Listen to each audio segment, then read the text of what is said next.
I'm corporate trainer Susie. I have been in the corporate training world for over 30 years. I have a lot of experience in a lot of different industries. The worst thing you can do is attend a training session that's boring. And I know we've all been there. We've all attended training sessions where they just read from the PowerPoint slides. Delivering training sessions that are not boring takes a lot of deliberate planning. So the first thing I always think about is, who is my audience? What is their skill set? What do they already know? Are they there voluntarily, or are they required to attend the training? So all of these factors will play into your planning of the instructor-led training. If you do have people at various skill levels, a lot of times what I'll do, I do Excel training a lot. I train VLOOKUP and pivot tables. I kind of voluntarily roll those out. And a lot of times I'll have people at various skill levels. And what I'll do is I'll have some generic content that applies to everyone. And then I'll plan in one or two activities where it's just for those that are at a higher level, and those that aren't at a higher level, I will just tell them to kind of just sit there and kind of watch this part of the training because it might be just too much for them. But those that already came in with some prior knowledge are challenged a little bit and walk away with something that they think might be really useful.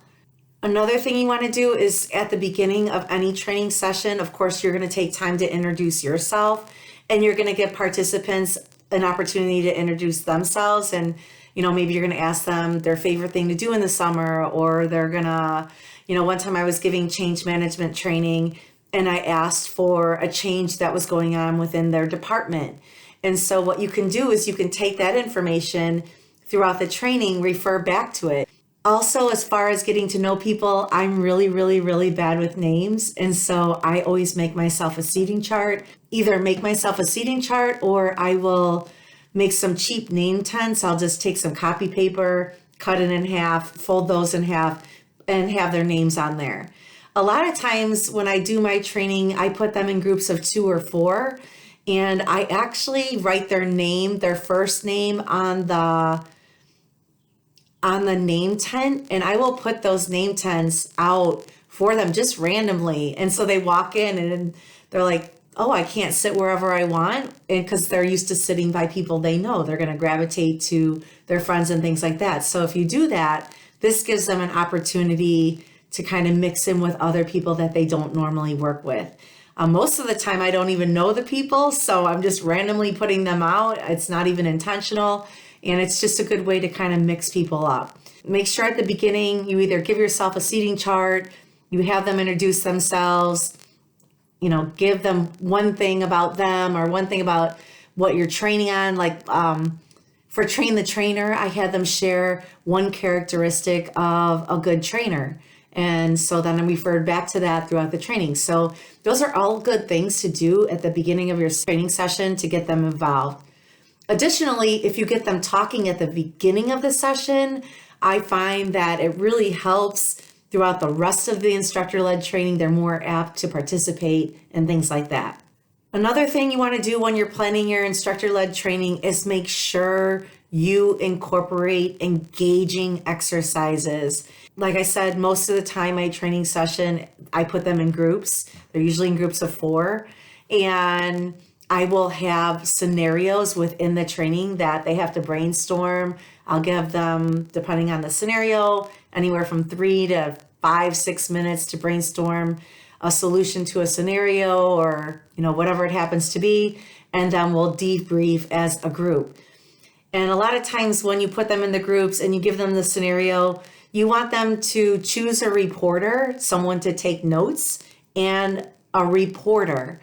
And so a lot of times I'll say, okay, the person whose birthday is closest to today is the reporter, and the tallest person is the recorder, or something like that. So they don't have to, select somebody. So those are just things you can do. So it gets them talking. Oh, my birthday's here, my birthday's there. And they start to get to know people, and it gets that conversation flowing. As far as engaging activities, you want to have those every couple of slides, whether it's a question you ask to the large group or a question that they're discussing or a scenario that they're discussing as a smaller group, or maybe they're actually performing an activity within their group. So there's a lot of things, but especially if you get a training from like corporate that you have to roll out to the whole facility and the content is already predefined. You want to take a look at that PowerPoint or whatever it happens to be and say, okay, where can I interject a question? Where can I interject maybe a scenario? Or, just get some activity going. So that's a good way to make the training more interactive. Another thing that you can do is you can have activities involving flip chart paper, and maybe you're going to place that flip chart paper in the corner of the rooms. You're going to assign them groups, and they're going to have to get up and move to that corner of the room depending on what group they're in, and write down whatever, some solutions to whatever scenario you give them. So that's going to get them up and moving. Anytime you can get them up and moving, especially if it's all day training, whatever it happens to be, is really good. So plan those activities. They don't always have to be sitting at a table. They can get up, you can have that flip chart paper, and they can move to a corner of the room. That way they're standing. And then when you do the report out, they're also still standing. So that's a really good way to get people involved. The last tip that I'm going to give is, and I think this is probably the most important, is you need to be enthusiastic. You need to be energetic. If you are not energetic, your content's not going to be energetic. So make sure that you come into the training, you're excited about it, you're excited about them being there. You've got to portray that, and it's going to go a long way to getting them involved in the training session. And I think the greatest reward that I have is when someone leaves a training session, they're like, that was actually fun, or that wasn't so bad. Even that's a compliment, it's okay. You want them to leave that training session saying, you know what, I got something out of that. It was a good use of my time. I learned something that's valuable that's going to make my job a little bit easier. Just be constantly thinking about ways that you can incorporate activities, scenarios, get them moving, you being energetic into your training, and it's really going to go a long, long way with your participants.